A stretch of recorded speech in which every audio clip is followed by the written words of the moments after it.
욕심이 진짜 문제다. 욕심이 진짜 문제다라는 제목으로 하나님 말씀 전하도록 하겠습니다. 야고보서에는 다양한 문제들이 나옵니다.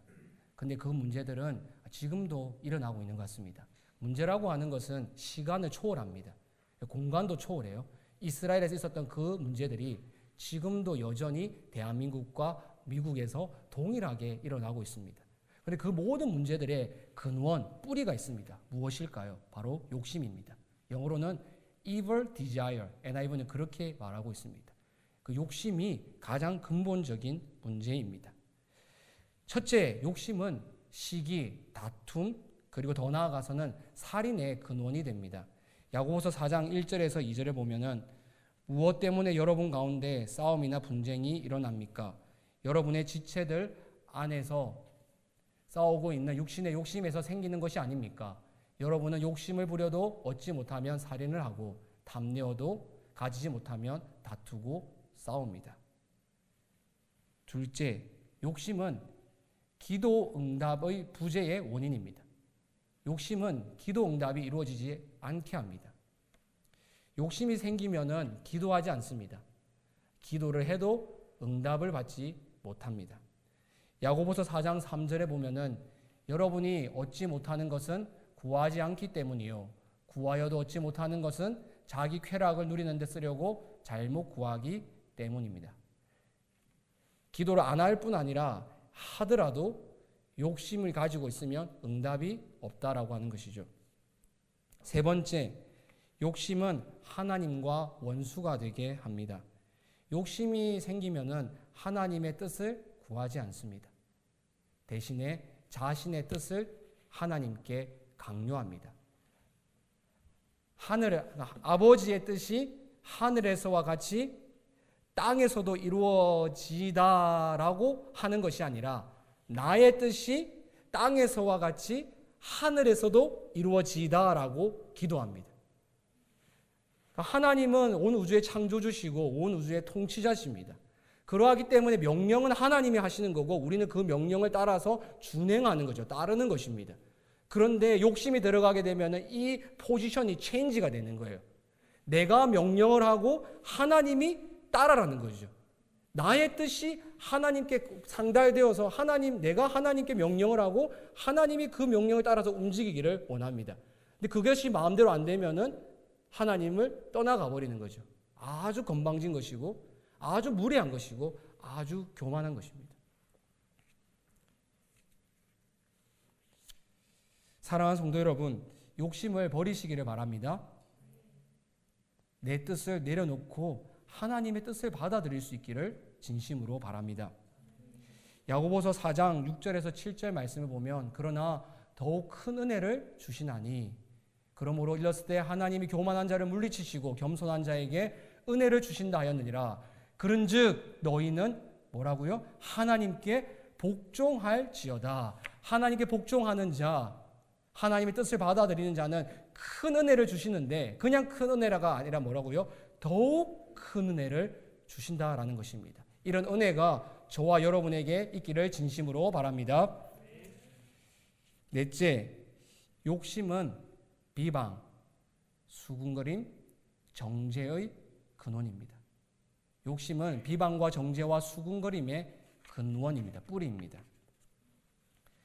야고보 사도는 야고보서 전체를 통하여서 말조심에 대해서 얘기를 합니다. 특별히 3장에 보게 되어지면 말을 조심해야 된다는 것에 대해서 많이 다루고 있습니다.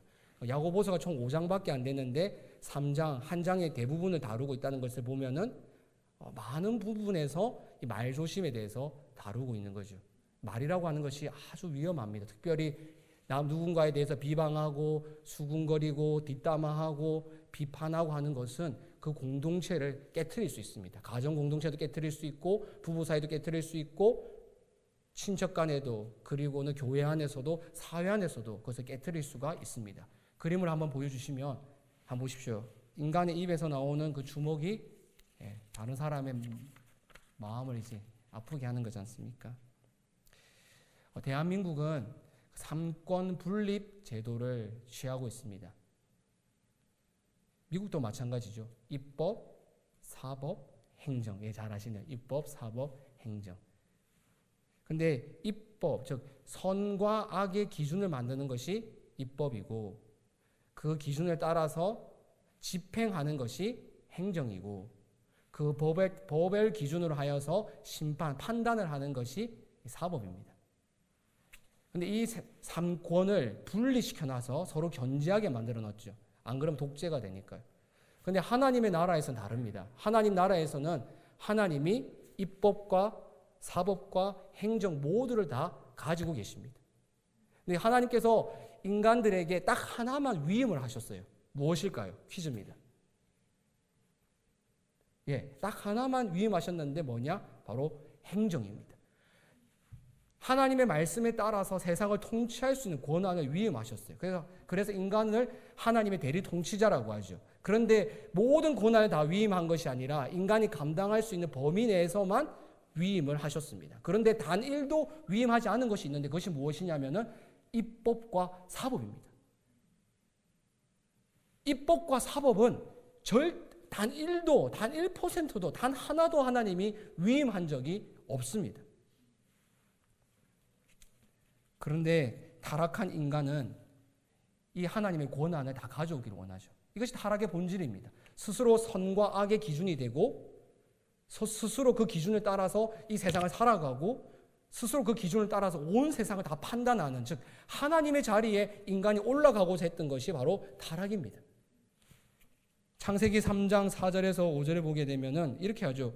뱀에게 들어갔더니 사탄이 이렇게 유혹하는 거죠. 너가 이 선악과를 먹게 되면 어떻게 된다고요? 하나님과 같이 된다. 이 타락의 본성이 그대로 반영되는 것이 무엇이냐면은 비방과 정죄와 수군거림입니다. 자신이 만들어 놓은 기준을 따라서 누군가를 비판하고 정죄하고 뒤에서 수군거리는 거죠. 이것이 엄청나게 위험한 겁니다. 왜냐하면은 그것은 월권하는 겁니다. 누구의 월권하냐면 하나님의 그 권한을 월권하는 행위이기 때문에 매우 위험한 것이죠. 야고보서 4장 11절에서 12절 말씀을 우리 함께 한번 읽어볼까요? 다 같이 읽겠습니다. 시작. 형제들아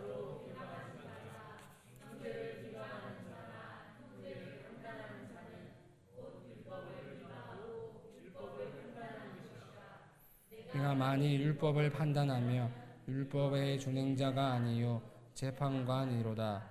입법자와 재판관은 오직 한 분이시니 능히 구원하기도 하며 멸하기도 하시느니라.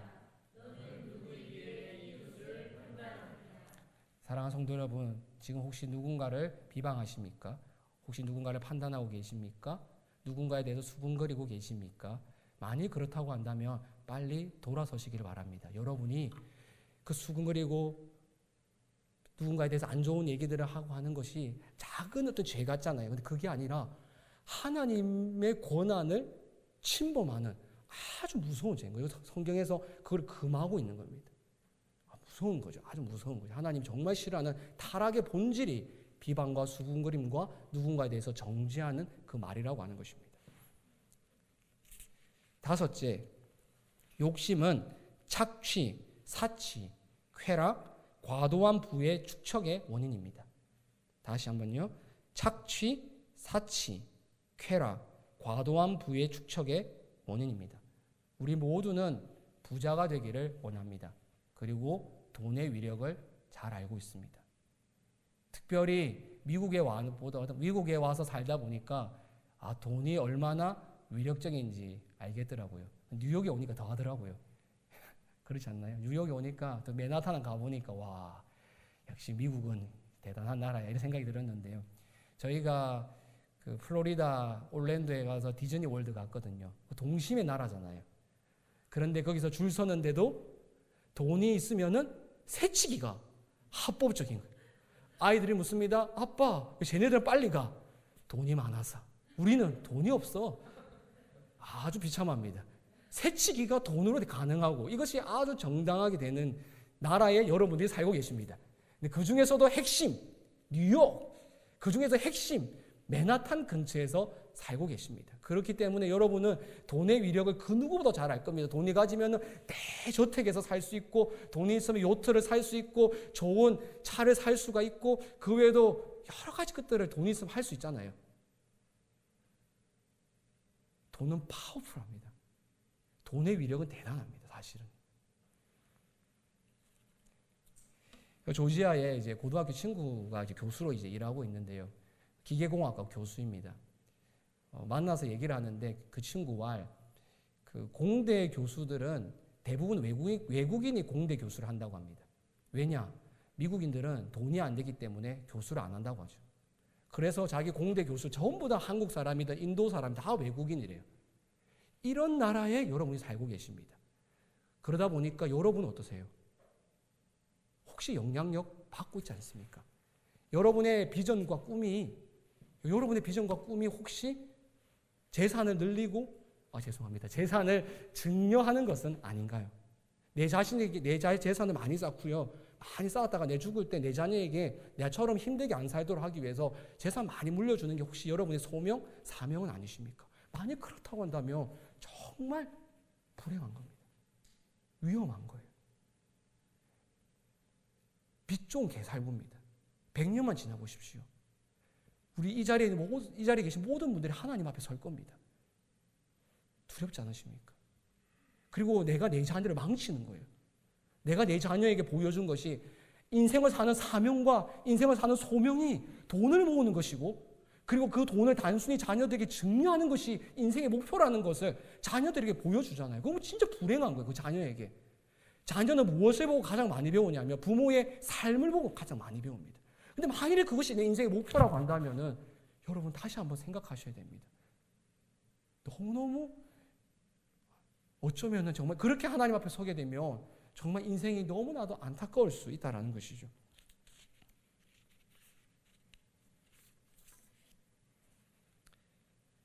야고보서 5장 1절 말씀입니다. 우리 함께 읽어봅시다. 시작. 부자들은 들으십시오. 여러분에게 닥쳐올 비참한 일들을 생각하고 울며 부르짖으십시오.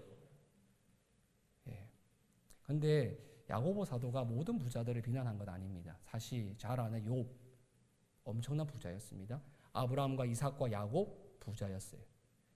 야곱은 70살 때까지는 아무것도 없는 물푼이었던 사람이었습니다.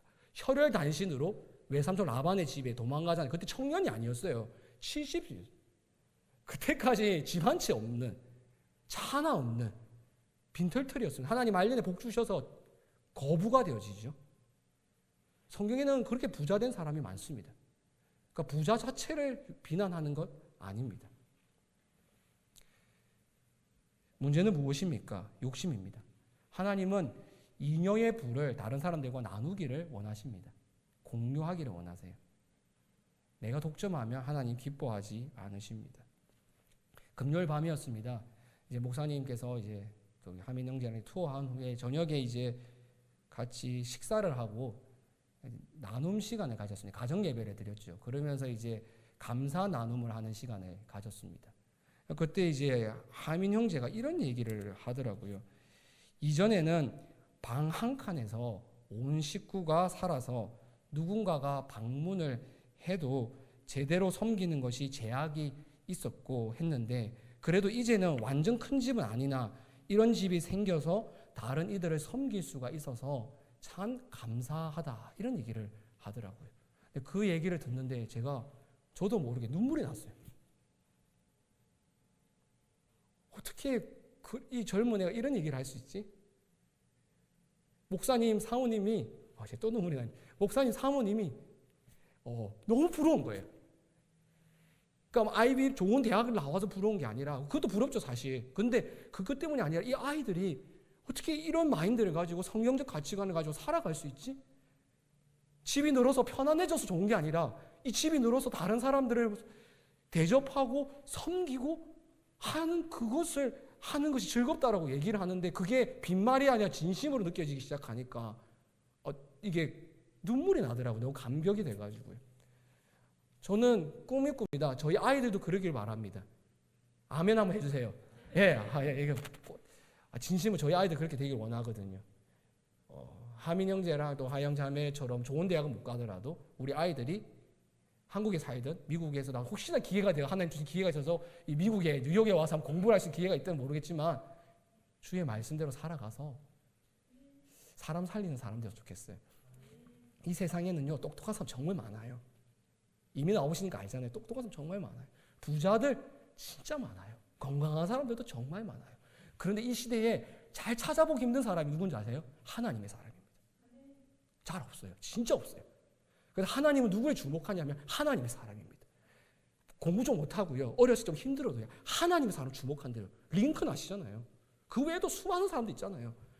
하나님은 하나님께 주목하고 하나님께 마음을 드리는 하나님의 사람을 찾고 계십니다.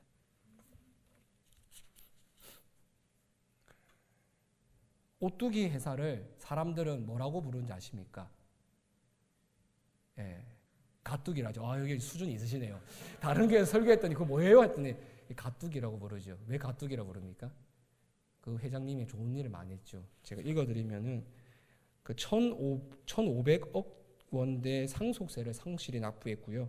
심장병 어린이 수술 비용을 25년간 후원했고 98.84%를 정규직으로 했고 협력업체와 상생했다고 합니다. 대한민국에서 기독교가 엄청 욕먹습니다. 목사인 것을 밝히기가 부끄럽을 뿐 아니라 더 나아가서는 사람들로부터 오히려 공격의 대상이 돼서 힘들 때가 있어요. 그런데 그럼에도 불구하고 그런 곳에서 이 회사는 세상 사람들이 칭찬합니다. 그러면서 이름을 붙여준 것이 뭐냐면 가뚜기예요. 우리 교회에 다니는 사람들이 붙여준 이름이 아니라 교회를 안 다니는 사람들이 그 직원들이 이 회사를 보면서 가뚜기라고 지어줬어요. 만일에 야고보 사도가 지금 이 시대에 온다고 한다면은 이 오뚜기 회사 그거 다니는 사람들 칭찬하겠죠. 그런데 야고보 사도가 질책하는 것은 뭐냐면 사치를 부리고 쾌락을 추구하고 과도하게 부를 축적해서 표현을 따지면 금과 은이 넘쳐나서 녹이 쓸 정도로 돈을 축적하는데 나눠주진 않는 그런 사람들을 이 야고보 사도는 책망하고 있는 것입니다. 사랑하는 성도 여러분, 혹시 여러분의 꿈도 그거는 아닌가요? 돈을 많이 모으는 것? 재물이 많이 늘어나는 것? 그것이 혹시 내 인생의 꿈은 아닙니까? 한번 돌아보시면 좋겠습니다.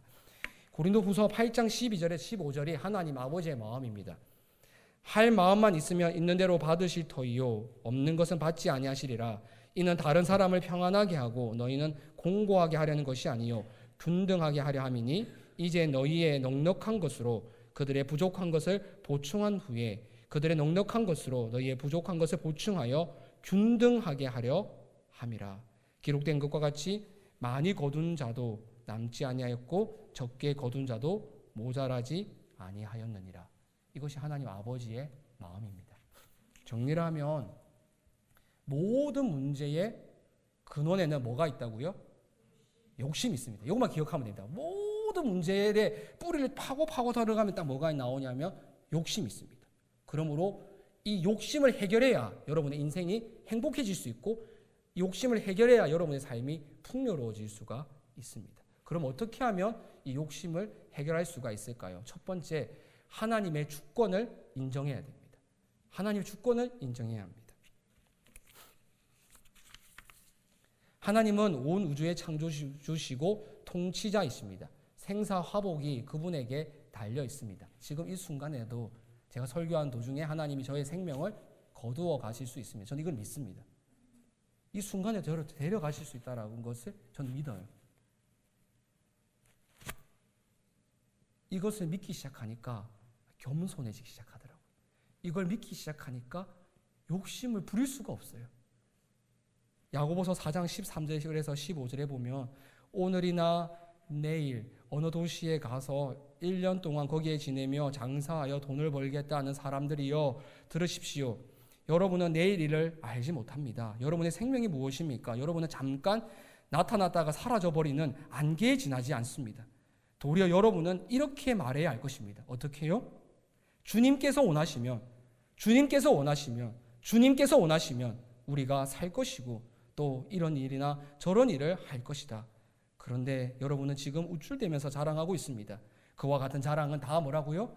악한 것이니라. 하나님의 주권을 인정하면 욕심에서 벗어날 수가 있습니다. 두 번째는 재림 소망을 가지고 살아야 합니다.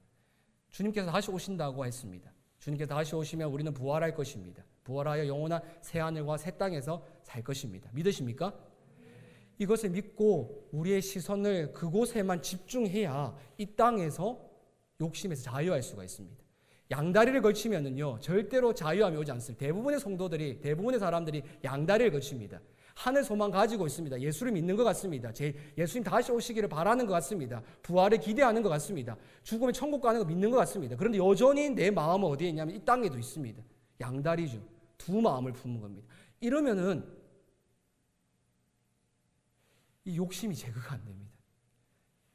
내가 이 땅에서는 정말 나그네와 같은 인생이고 안개와 같은 인생이라는 걸 확신하고 저 주님께서 다시 오실 것을 기다리고 하늘 소망 가지고 살아가야만 내 속에는 욕심을 제거할 수가 있습니다. 그런 애가 있기를 진심으로 바랍니다. 세 번째, 성령님으로 충만해야 됩니다. 저는 이것을 가장 강조하고 싶습니다. 오늘 설교에서 가장 강조하고 싶은 것은 성령님으로 충만하라는 것입니다. 우리 안에 있는 욕심은 강력합니다. 욕심에 대항해 본 사람은 압니다. 내 안에 있는 욕심이 얼마나 강한지를, 그리고 내 안에 있는 욕심을 부추기는 사탄이 얼마나 강력한지를 압니다. 싸워본 사람은 압니다. 욕심을 이긴다는 것 만만치 않습니다. 돌을 닦는다고 어떤 책을 읽는다고 해서 될 문제가 아닙니다. 저는 이제 14년간 군목으로 살아왔습니다. 군목으로 살다 보니까 저 주변에는 그 신부님, 그 법사님, 그 스님들이죠. 많습니다. 어떨 때는 아내랑 보내는 시간보다 그 신부님하고 그 법사님들하고 보내는 시간들이 더 많습니다. 그렇기 때문에 저는 잘 압니다.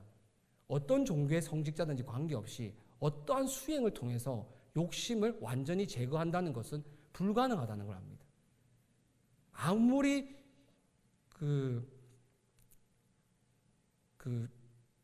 생각이 아니라 저라는 거죠. 불의 저 뭐라고 하죠? 108배 또 하나가 있지 않습니까? 예, 1000배. 아, 계속 생각해. 108 그거 해도요. 무릎은 아픈데 마음에 있는 욕심이 제거되지 않습니다. 그런데 우리의 마음 속에 있는 이 욕심을 제거해 줄 수 있는 단 한 분은 바로 성령님이십니다. 주의 성령이 내 마음 속에 들어오잖아요. 그러면 내 마음 속에 있는 욕심과 그 욕심을 부추기는 사탄은요, 떠나가게 됩니다. 예수님께서 말씀하셨죠. 강한 자를 쫓아내기 위해서는 더 강한 자가 오면 된다고.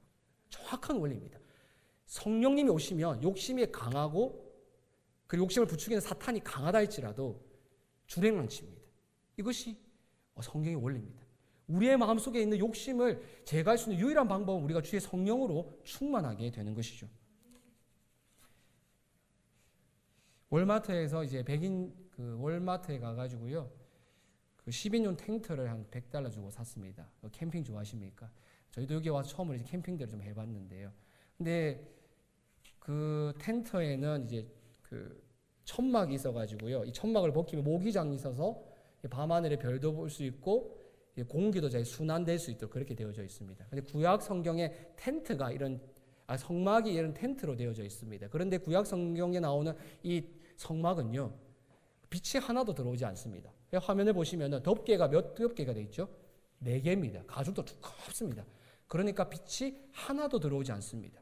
그런데 저 텐트 안에서 유일하게 빛을 밝히는 것이 하나가 있습니다. 무엇일까요? 다음 사진을 보시면 바로 금촛대입니다.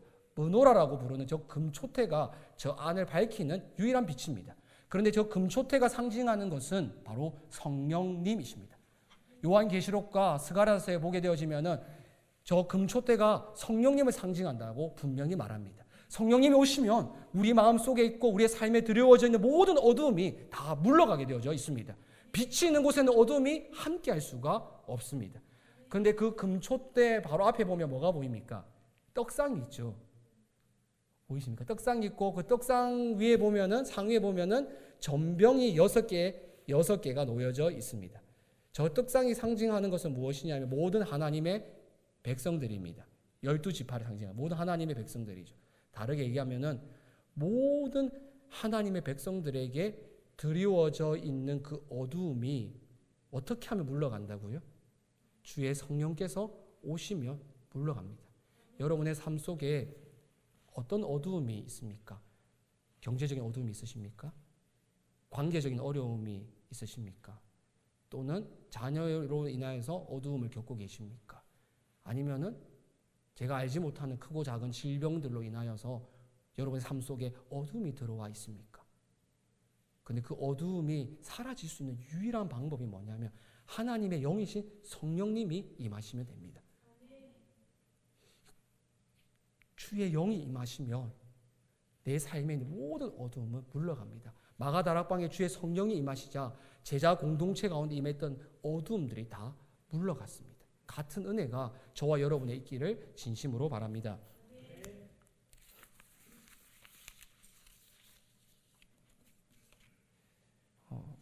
사진 한번 보여주시면은요, 지금 제 현재 카톡 프로필인데요. 위에는 이제 군목 목사님이 죽어가는 사람을 위해 기도하는 장면이고, 한 명은 군종병이 사주 경계를 하면서 있습니다. 미군, 저희는 이제 군목은 총이 없습니다. 아십니까? 저는 총이 없는 유일한 군인인데요. 그래서 총이 오면, 중국에 총 쏘면은 군종병 뒤에 숨어야 합니다.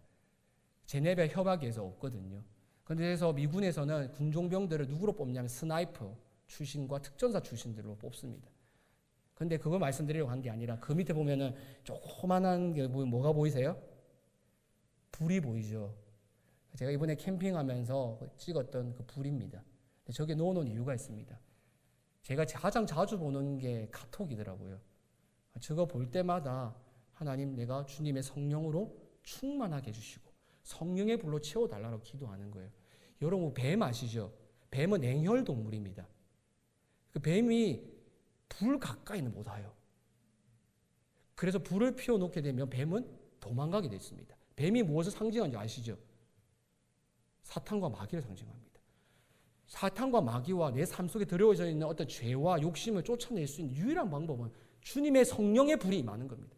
성령께서 충만 임하시면 떠나갑니다. 이걸 믿는다면요, 기도할 수밖에 없어요. 저희는 아이들끼리 매일 가정예배 드릴 때마다 아이들한테 물어보십시오. 첫 번째 기도 제목이 뭐냐? 성령의 충만함을 주시옵소서. 우리의 가정에, 제 마음속에, 아이들의 마음속에, 교회 가운데 주님의 영으로 충만케 하소서라고 기도합니다.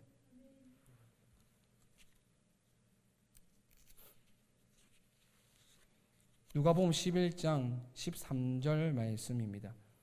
우리 함께 한번 읽어봅시다. 시작. 너희가 악할지라도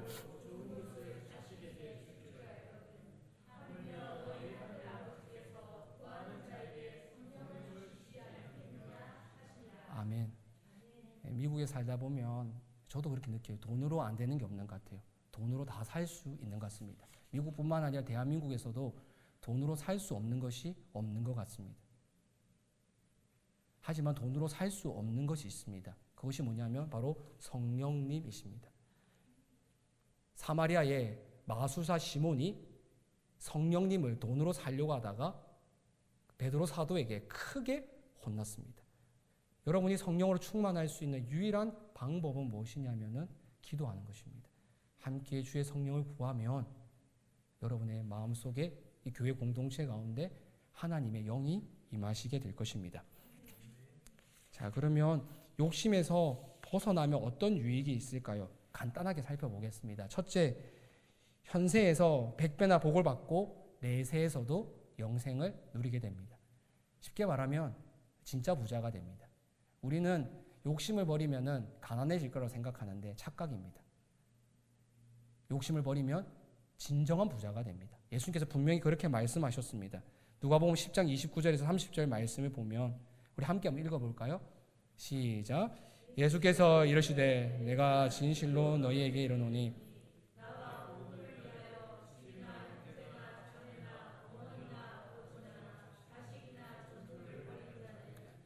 현세에 있어 집과 형제와 자매와 어머니와 자식과 전토를 100배나 받되 박해를 겸하여 받고 내세에 영생을 받지 못할 자가 없느니라. 아멘. 믿으십니까? 아멘. 욕심을 버리면 진짜 부자가 됩니다. 부자 되시기를 바랍니다. 예, 부자 되세요, 진짜. 둘째, 염려와 불안에서 자유하게 됩니다. 많은 이들이 염려와 불안에 사로잡혀 살아갑니다. 걱정과 근심이 끝이 없습니다. 많은 것을 가졌으나 마음이 편안하지 않습니다. 그 이유는 무엇이냐면 내가 인생의 주인이기 때문에 그러합니다. 욕심 때문에 그렇습니다. 욕심이 내 마음속에 자리를 잡게 되어지게 되면은 내가 하나님의 자리에 올라간다잖아요. 내가 하나님의 자리에 올라가게 되면은 하나님이 짊어지시고 있는 그 무게를 감당을 해야 돼요. 자리가 주는 무게감이 있습니다. 제가 지금 계급이 영어로 메이저, 소령입니다. 제가 대위, 캡틴일 때랑 리테넌트, 중위일 때는요.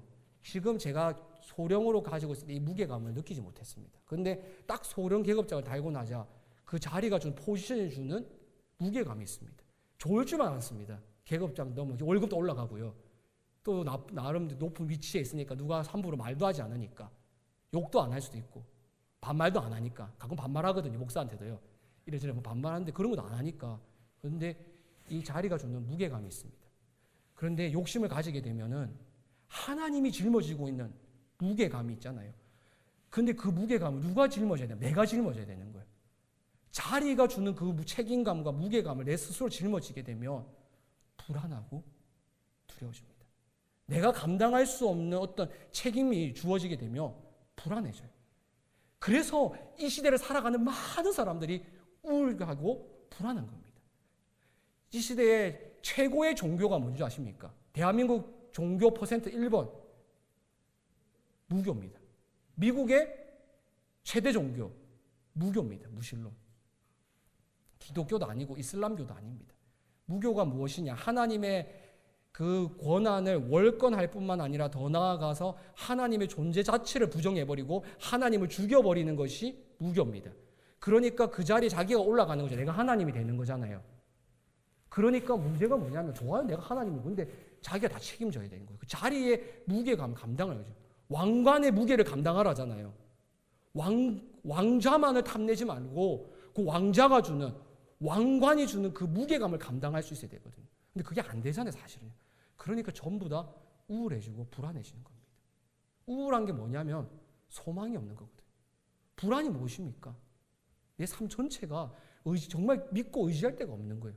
근데 여러분 자신 한번 보세요. 여러분 자신이 정말 소망이 될 만한, 유일한 소망이 될 만한 존재이십니까? 여러분 자신이 정말 믿고 의지할 만한, 100% 신뢰할 만한 분이십니까? 저는 제 자신을 봤을 때 아니거든요. 그러니까 욕심을 부리게 되어지면은 염려와 불안 가운데 휩싸이게 됩니다. 다르게 말하면 하나님을 바라보게 되어지면은 그곳에서 자유할 수 있게 되는 거죠.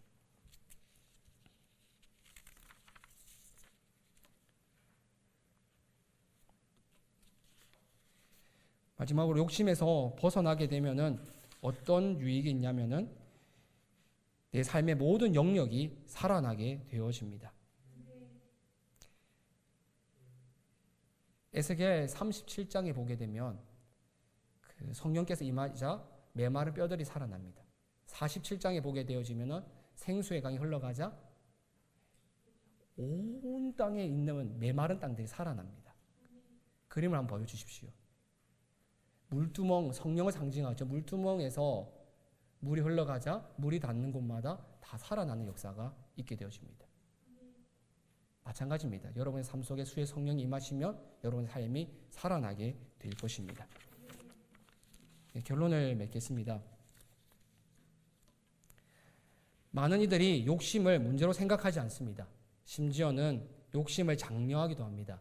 욕심이 자기 개발과 성공에 도움이 된다라고 생각합니다. 그래서 자녀들에게 이렇게 얘기합니다. 욕심 좀 가져라. 답답한 마음은 이해가 됩니다. 자녀가 꿈도 없고 열정도 없고 그냥 삶을 대충 살아가는 것 같아가지고 답답한 마음에 부모가 자녀에게 욕심이라도 좀 가져봐 라고 하는 거 이해됩니다. 하지만 잘못된 처방입니다. 자녀가 욕심을 가지고 삶의 동기가 욕심이면요, 그 끝은 하나님의 뜻에 대항하는 것이기 때문에 불행일 수밖에 없습니다. 여러분의 삶의 동기가 욕심이면 그것은 그 끝이 행복이 아닙니다. 그러면은 여러분이 연여분 자녀들에게, 아니 여러분의 인생을 향하여서 줄 수 있는 최고의 처방전은 무엇입니까? 성령으로 충만한 것입니다. 자녀들에게 주어야 하는 처방전은 뭐냐면 욕심을 가져봐라는 거 아니냐, 꿈이 없고 열정이 없고 또 여러분 자신을 향하여서 나는 이제 인생에 살아가는 의미도 잘 없는 것 같고 내가 뭘 해야 될지 모르겠다는 생각이 드는 여러분들을 향해 여러분 자신에게 주는 처방전은 무엇이냐면은 하나님의 영으로 충만하게 되는 것입니다. 그러면은 인생이 달라집니다. 여러분 삶의 기쁨이 싹 넘치고요, 평강이 임하게 되어지고 사는 것이 재밌고요, 죽음이 두렵지 않고요, 미래가 두렵지 않게 됩니다. 제가 이것을 확신해서 말할 수 있는 건 저도 그런 두려움을 겪었고 그런 불안을 겪었고 내일이 불안하고 저녁하면 어떻게 되지 막 이런 것에 막 휩싸여 달다가 하나님의 영이 강력하게 임재하는 것을 경험하고 그분과 동행하기 시작하자 신기하게도 내가 당장 죽어도 자녀들에 대한 아내에 대한 두려움이 사라지더라고요. 제가 진급이 안 돼서 이제 곧 전역해야 된다는 것에 두려움도 사라지게 되어지고요.